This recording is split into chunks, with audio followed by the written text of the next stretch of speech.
Hey, thanks again for joining us, and we're on our last interview of the day, and we'll have here Mr. William Jerome Slaghter, Good. Mr. Big Man, Mighty Mouse, Nice whatever to you want meet to call him. you. Mighty Mouse, Little Turtle. What was the nicknames you had growing up, bro? Oh man, they call me little mini me, little midget. I've been called everything, bro. Because I was always little and just, never did grow. So I figured since I can't grow, I could just get wider. I heard that. So Right that's you my look mission. good. You look good. You did you play any other sports? I played a little bit of football when I was in school and ran track, cross country, and stuff like that. Okay. And that's pretty much, it. And then when I was in the Marine Corps, I did a little bit of rugby. Okay. So I did that, stuff like that. So what persuaded you to get into bodybuilding? But like I said, I could never grow, as far as height. So I figured, you know what, I'll just try to get bigger. So it was my mission. I said, well, I would be in the gym all the time, hitting it hard and stuff like that. And then I was around 2003. It was an older gentleman that would see me in the gym all the time and say, "Hey, you ever think about bodybuilding?" I was like, yeah. Well, hey, just go up there and sign up. And then once I signed up, he said, well, this is what you need to do. And then, so as I said, he gave me a strategy, so I stuck with it.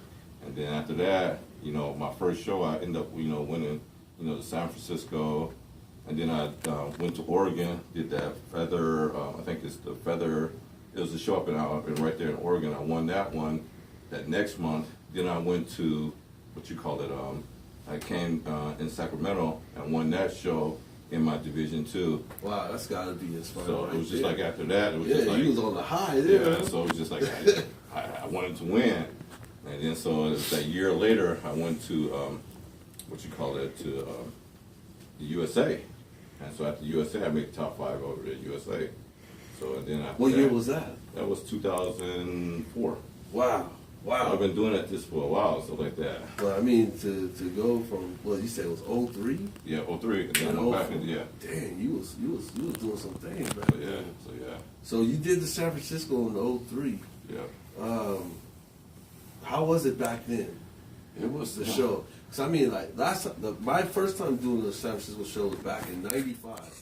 And we had a lot of people.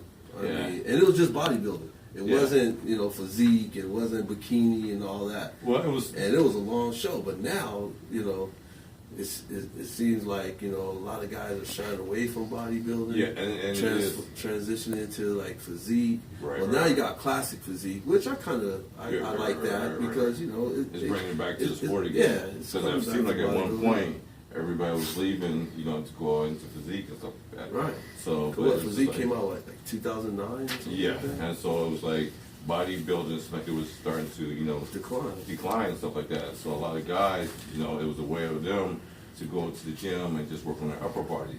But by them bringing that classic physique back, now you also have to work on your legs. Right. You got to be accountable for your legs. You got to be accountable for the rest of you and stuff, just not your upper half and stuff like that.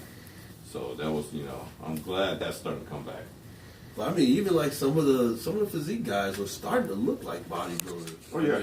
Especially when you look at some of those Olympia guys, you're like, okay, that guy's a physique. Yeah, that's like the physique that I remember they started out with, and it's just amazing how bigger they've gotten since 2010, compared to now, and now, hopefully we see a rise in bodybuilding again. I think it's going to start with, probably a younger generation, because a lot of folks think you need to, you got to be doing it forever in order to get big. That's not the case, but, just so happened, like you said, like you started working out when you were younger, but then somebody came up to you and put a little bug in your ear and said, hey, man, you should do it. Yes. That's what we got to keep doing. Yeah, and then somebody else is there to keep the sport and that's going. what the East County Muscle Show's about, trying to put a little bug in your ear, bring bodybuilding back that's it. to the forefront it deserves, Yeah, and do all that work. You want to show people. Yeah. And this is a good, venue in which, if it's your first time, people get to come out there and at least, you get to. It's that fear factor when you first got out there. Because, nobody prepared that for me in 2003. I just, it was just like, just be, go up on stage, and I didn't know what to expect. Did you use tanning? Did you tan in 2003? I tanned. I even used iodine to put in my. Nobody told me the proper way to do it and stuff like that, and so it was just like it was such an eye opener and stuff like that. But now, like this venue, so people can guide you, the correct way where you won't make all these countless mistakes and stuff like that. Yeah. I mean, I remember, like I said, my first show had that pro tan just like painted on. Right. First show. Yes, yeah. I'm like, man. I mean, but now you go get the spray tan and stuff like that. Yeah, hour before you good. Yeah, that's it. Yeah. So I mean, definitely been some advances, in the sport, but in regards to like stage prep. Right. But in regards to mental prep. Right. That's the nuts and bolts of everything. So. Yes. What have you done to stay motivated? Because to be in this game since 2003 is a long time. It's just that it's to me it's that discipline. It's just that point of trying to get trying to be the best that you can be, and if you have somebody pushing you, telling you, okay, this is what you need to correct, and this is what you need to do. You need to stay focused. You need to stay focused and stuff, and so. Like for this last contest, it was just like I needed that point, that guidance in which, that I wasn't getting. And so when I went to Santi, he brought that package basically telling me, okay, all right, champ, this is what you need to do. You need to get your food, you need to get your eating all right and stuff. Let's change your workout, let's start working on your legs, let's do this and let's do that. And so it was that point in which, that kept me focused and kept my discipline and kept me accountable for all my actions. Whereas a lot of times I would either cheat or do something like that, and then once you start getting in that mindset and you leave that, then you left your strategy. Now you end up second place, you're in the third place, you're in the fourth place. When you had the potential, if you would have followed that program, like which I did this time, boom, okay, you're in first place. Yeah, I mean, that's got to be the worst. That you finish up and you're like, dang, if only I had did this. Right.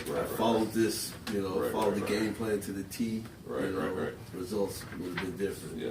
Because one thing you don't want to walk off that stage just like, man, I didn't do my best. Right. Well, that's everything you testify to is on point. I mean, folks need to, they look at they'll look at a guy like you like, what do you need a trainer for? And it's not just, someone to just say, hey, do push-ups, do this and do that. It's to basically help you sculpt, get those little nuances, those little details that you can't see yourself, or you don't have the motivation to do it because you're dead dog tired. So you need that kick in the butt or what have you.